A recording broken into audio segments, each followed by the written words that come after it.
All right. So whenever you try to talk to your child and ask them not to have sexy time at such an early age, do you start off by saying, because I don't want any kids, don't bring any kids home?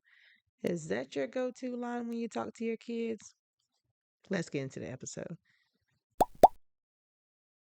Today's episode is sponsored by A Cup of Stars Tarot, where all of your tarot card reading needs are fulfilled. Daily tarot card pulls are on TikTok and Facebook.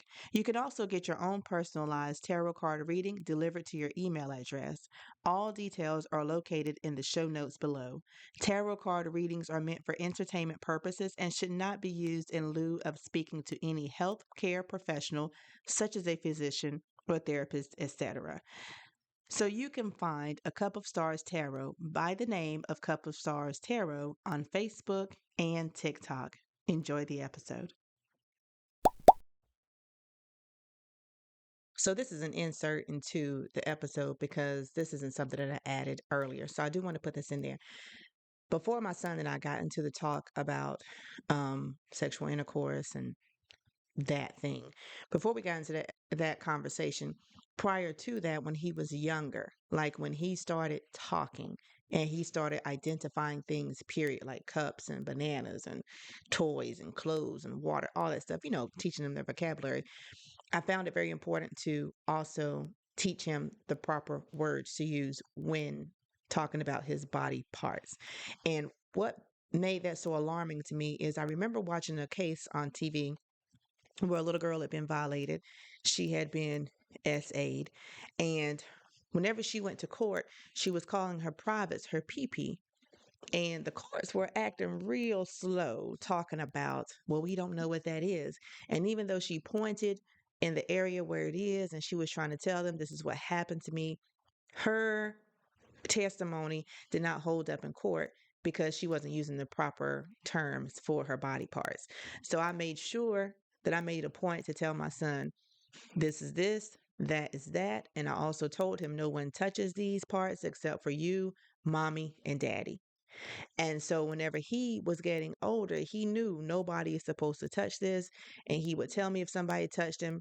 I believe one day he told me that his teacher at school, which this was actually preschool, daycare actually. I don't even think it was called preschool, it was just daycare. And he had an accident at school and she changed his underwear. He was telling me she saw my and I said, "Oh, okay. Well, it's okay as long as she didn't, hurt it or touch it inappropriately. You're okay." He was like, "Okay, just let you know, just let you know." So he knew that, and so as he got older, not only did I have to tell him not to let anyone touch him inappropriate, I had to let him know you got to keep your hands to yourself too. Once you get older, that you may want to explore, you might be a little curious, but you have to keep your hands to yourself and do not let anyone touch you when you cannot touch anyone else.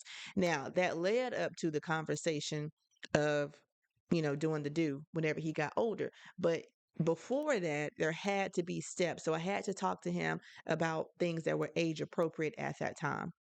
So we're setting boundaries. We're setting boundaries for our personal space. We're setting boundaries for our body. We will not be touched when we don't want to be touched. We will not be hurt or harmed. And if that does happen and you can't control it or you can't stop it, come talk to mama and daddy. That's all you got to do. So then as he got older, I would still mention that to him. Don't let anyone touch you. Don't touch anyone else. Okay. Do not hug a girl if she doesn't want to be hugged. Do not kiss her if she doesn't want to be kissed. Don't touch on her body, even if she says that you can, because that can be tricky. She might say something and then you get in trouble for it, especially if you get caught doing it. People panic and they say, oh, well, I didn't. And then somebody has to get in trouble, right? Because it was inappropriate either way. And so I taught him about that too. I taught him that no means no, even a playful no. Take it as a no. Don't take it as a maybe or come on or an invitation or a gesture for you to proceed. No, no means no. I don't care who says it. I don't care how they say it. That's what it means. So that was some of the things I had to go over with my son also before we get into the actual topic today, because I was listening back to when I was editing the episode and I was like, I left that part out too. Like my son and I didn't just jump into talking about the birds and the bees. We have been working up to this for some years. Whenever they're younger, they don't think about doing that because they don't know that their body can do that. So it's just as time progresses, as they're introduced to more things in the world through conversation, through movies, through television, through pictures, through cartoons, because cartoons usually have a lot of innuendos too. Just to get that out there, this is what I know you've been introduced to. So let's just talk about it. So I hope that people are having those conversations with their children, no matter how old they are. You can still have that conversation because, believe it or not, there are adults who don't know um, the proper way to handle situations when it comes to someone of the opposite sex. Okay. There's a lot of people, they don't know. It's just a whole bunch of horny people running around doing what they want to do with no consideration for anyone except for themselves. And I believe because the conversation was never had. Now, if there is an adult that you are friends with and they are not your child, of course, you shouldn't talk to them like a child, but you can bring up the conversation and see where their head is. Like, give them some scenarios. If this was to happen, what would you do? They do that all the time on social media. You have the guy on the street with a microphone asking people questions, you know, about their preferences and gender roles and what they would do and hypothetical questions and all these scenarios. So you could do the same thing with your friends because sometimes you don't know who you're hanging with. And because you don't have those conversations, you would think and they act like you. And then when someone calls them out on their BS, it's like, nah, they would never do that. Well, you don't know what they would do because you never talked about it. Now, I don't know what anyone other than myself would do in a certain situation, not even my son. No matter how many conversations I've had with him, I don't know what he would do if he was in a situation where it was available and he was with someone that he liked and someone who liked him. I don't know what would go down. All I know is what I have instilled in him, what I have spoken to him about, and the expectations that I have laid out for him. Okay. So I just wanted to put that out there in the episode. I just need to plug that in. Okay. Now we're going to get back to the topic. All right, so today I'm not going to record on video simply because I've had a long day, but I still want to get this topic out. So I hope that everybody's doing good. Today's topic is going to be about talking to your preteen or teenager about having sexy time, right? Having intercourse. I don't know what words will be banned on YouTube, so um, I'll probably either blank those out or just I don't know. We'll take care of it. Y'all know what we're talking about now, though. So I want to talk about this because the first time that I did it, I didn't get pregnant. The second time I did it, I didn't get pregnant. And so I don't feel like it should always be saying that you shouldn't do it because you could get pregnant or you could get someone pregnant. Cause I mean that could be later on down the line. And everyone knows that that is the obvious thing, you know. I feel like the thing that we're forgetting to tell the kids is the other emotions or the other things we went through whenever we first did it. Okay. So for me, I do not recall having the talk with anybody. It was just pretty much don't go out here doing nothing because you're gonna get pregnant. That's all I remember hearing. And then all the other stuff came afterwards, right? And so the first time it happened, it was with a guy that I liked, and his sister and his cousin had set it up kind of to where it could happen, and it did. Now, he was a year, I believe he was a year above me, a year or two older than me. And whenever it happened, everyone was saying that I was a hoe. And I was like, what? I've only done one person. And then they was calling me all kinds of names and stuff. And the crazy thing about that is those were supposed to be my friends. And they had told me that they had done it before. So me being the follower, being the person who wants to fit in, I did it too. And they was like, we hadn't even done it. We're too young. And I was so anyway, so that happened. So whenever I talk to my child, I don't know what kind of conversation y'all have, but whenever I talk to my child, I tell him about the part where you may get laughed at for whatever reason. It might not even make any sense, but young people are stupid enough to laugh at things that really are not a laughing matter. And I can't even be that judgmental because I laugh at stuff I shouldn't laugh at neither. But that's the whole point of me saying that. So whenever it comes to you know, doing adult stuff, the nasty, I'll say, just to keep from getting banned. Whenever you do that, you have to know that there's going to be some type of emotions in it, okay? And it could be the type of emotion where you think that you are in love, but this person is not in love. So after you do it, they go on. about their business, and you're left wondering, okay, so now what? What are we doing now? Are we still together? It could be one of those things where you get your heart broken the first time that you actually do it. I don't think people talk about the emotional side of it or the mental side, your thought process while it's happening, your thought process after it happens. Is there going to be some excitement? Is there going to be some joy? Is there going to be some cuddling? Are y'all going to stay together, talk about it, become closer to each other? Or is this going to be one of those things where it just tears your life apart? You know, I wasn't told that. All I knew was you could get pregnant. That's all I knew. And I didn't get pregnant, so I was lucky. But then all the emotions that come with it. So I believe some people do go into some type of depression, or some people are just upset all the time.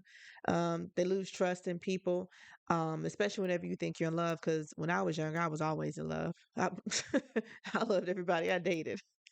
Every boyfriend I had, I loved. So I assume that's just how young people function. Like, I'm in love with you, I like you, whatever the case may be. But whenever it comes to your feelings as well, I know that I know kids have access to videos and media that they shouldn't have, and the songs and the pictures and stuff. I know they have access to that. So with that being said, little boys and little girls might think that they want what these adult entertainers have, and that's not the case.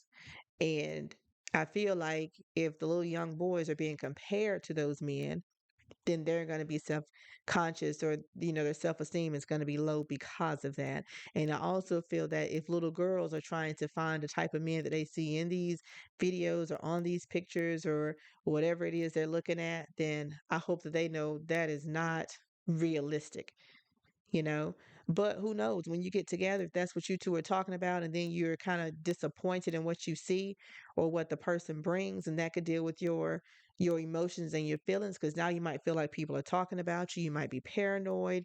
um you might try to fix your body or hide your body, or you might become mean to other people because you think everyone is picking on you, or you might go into a state of depression because of how you feel afterwards, being compared to someone else, you know? And so I just feel like that's one of the biggest things that I wanted to go over with my son whenever we were talking about it, because I feel like that's one of the things that a lot of people don't touch on. It's just, oh, you did it, get your numbers up, or, you know, whatever people are saying to each other, or whatever people are saying to their kids, whatever the conversations are. Um, Something else that I wanted to talk about whenever it comes to that was the STDs.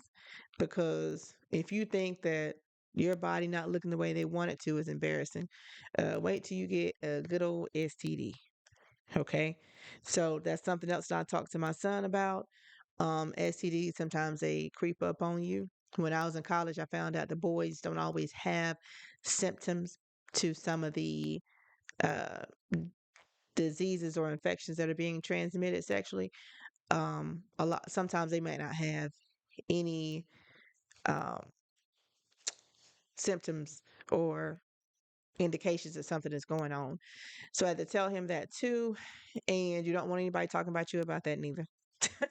You don't want nobody talking about you going around saying that you're that person. You don't want to have to be on medication for a long time or for the rest of your life because you didn't protect yourself. So if you don't have any contraceptives, then you might as well wait, because it's not going anywhere.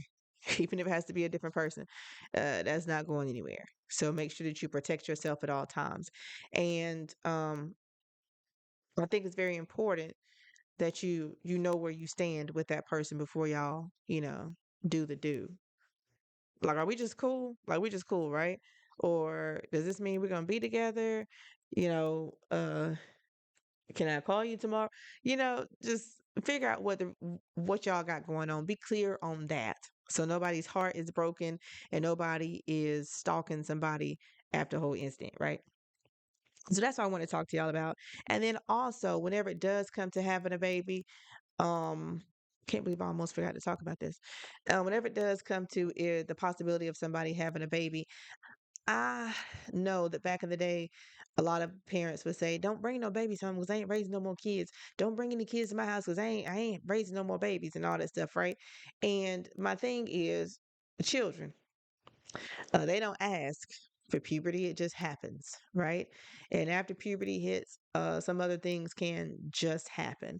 And I feel like in our teenage years, whenever we are kids and we're in our parents' home and we are still under their guidance, I feel like life is already challenging because we're trying to figure ourselves out. We're trying to figure out the world. We're not newborn babies at that age. These 15 and 16, even 19-year-olds, they're not babies like newborn babies, but they're still learning the world. And the world is changing so fast that sometimes they can't keep up neither. So knowing that this life is challenging for them, and then for a parent to say, don't go out there and bring no babies home because they ain't helping raise them. Okay, you might not want to, but I don't think that would be a great time to leave your child out in the cold with another challenge that has been bestowed upon them. Hey, real quick, are you enjoying the episode so far? I surely hope so. I want to remind you that all of the details for this episode are down below in the show notes, so do not forget to check that out. And also, I want to remind you that you can go ahead and sign up to be a part of my emailing list. I have so many great things coming up this season, and I want you to be a part of it. So, look in the show notes below, leave a comment on how you like this episode, and I hope to hear from you all soon. Enjoy the rest of the episode. Whenever I had my child, I was actually staying in my aunt's basement and she didn't kick me out. And it's funny because I asked her, "Are you gonna kick me out now?" And she said, "I can't. You pregnant." So even she knew, nah, you can stay around. I got you. I got you till till you get through this part. So don't leave your children in the cold. Don't be so brash with them. And I hope that's the word, brash, and I hope I used it correctly. But what I was trying to say was don't be so hard on your kids, okay? Things happen. And for for those of you who are listening who are single moms, you already know what the struggle is being a single mom, whether you are co-parenting or not. You already know the struggles. And I'm pretty sure, well, at least I would hope that you don't want your child to experience that the way you did.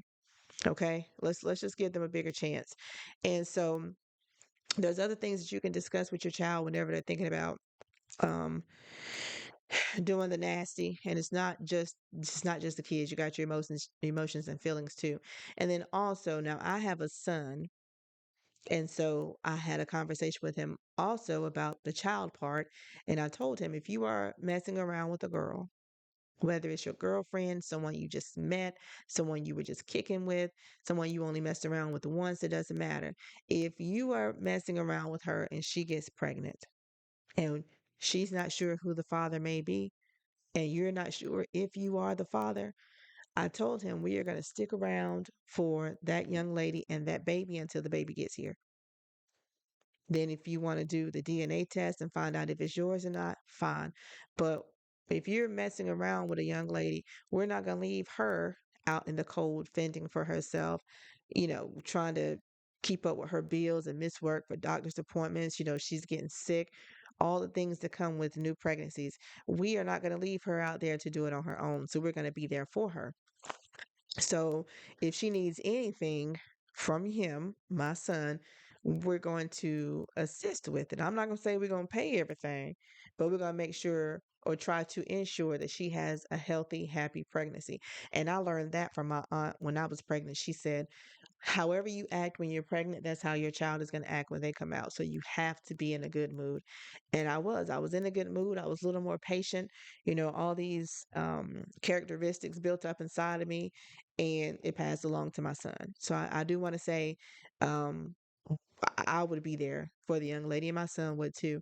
And once the baby is born, if it's his, they can decide if they want to be in a relationship if they're not already. That could be the case, or whatever they want to do. Or if it's not his, he can still decide with her, I still want to be in this child's life, yay or nay. It's just one of those things. And so whenever I got pregnant with my son, I was messing around with his father, of course, and I was messing around with this other guy. But the thing is, whenever I told my son's dad, He saw the home pregnancy test. He said, go to the doctor and make sure it's right. And I said, okay. And then he asked me if he was the only person I was messing with. And I said, you're the only person I mess with raw. And he was like, yeah, it's probably mine. And I was like, yeah, but I'm not 100%. He's like, nah, it's mine. It's mine. And he was there throughout the whole pregnancy. Now, the other guy was like, I'm not ready for no kids. I'm like, well, shoot, me neither. Like, we didn't plan this. I'm not ready neither. But he went on and married a woman with kids. Anyway, so um what I was saying was, so my son's dad stuck around throughout the pregnancy. We went on dates. He put the crib together. I met his family, met his mom, met his people. And then whenever we put the baby shower together, he helped with the baby shower, getting things together and stuff. And his family did too. And then whenever I had my son, after someone has a baby, they take the baby out to, I guess they take him to the nursery where the babies sleep and stuff. I guess that's where they took him because they cleaned him up in the room. I don't know. Well, anyway, when they took him, wherever they took him, his dad got the paternity test. Now I didn't know that till a few weeks later, but he got the paternity test and found out that our son was his. And now he's a very present father in our son's life. Okay. So the whole point of me saying all that is having a baby can be a beautiful thing. It can bring some families together. But I feel like if you really want to keep your child from doing the nasty, you're going to have a more in depth conversation outside of just the baby part. Okay. Um, and now that I'm a mother with a 16-year-old son who will soon be 17 years old, I feel like I see where some things could have been done differently when my son was younger. And I think I would be a great, excellent, like spectacular grandmother. Um, because it's not as scary anymore. It's not as scary. Um, and I have some things in place and I know how to maneuver a little better. And I feel like I have some insight to give to my son and the young lady. No, I'm not saying they have a baby on the way right now. I'm just saying I wouldn't mind sitting down having stories with them and stuff. But yeah, yeah, that's where we are with that. So that's my topic today. Um, having the talk with your teenager. What should you say? Yeah, I guess that'll work.